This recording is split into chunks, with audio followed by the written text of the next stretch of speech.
How many know the church is full of hypocrites? Ask anybody, they'll tell you. And you know what?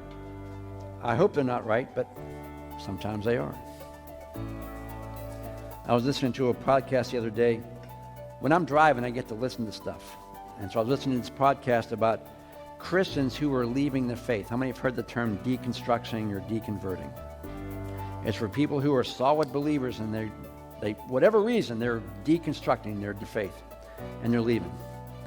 And the number one reason that they tell us, these are the people that are leaving. They write books and they do these things and they tell us why they leave the church, why they leave the faith.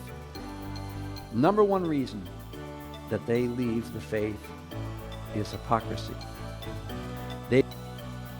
They've experienced something in a church that was, if you're in a church setting, I mean, no, people aren't perfect, just sinners, right? And so if you're in a church and you see your leader doing something that is very sinful and no one's calling them out on it, and he's getting away with it, that's hypocrisy. People see that and say, well, what's the use? If they're not judging this guy, they're not taking him out, and he's teaching all these false things where he's doing these bad stuff, this faith must not be true, is what they're saying. And the number one reason that others do not come to Christ, statistically, is because of the same thing, hypocrisy.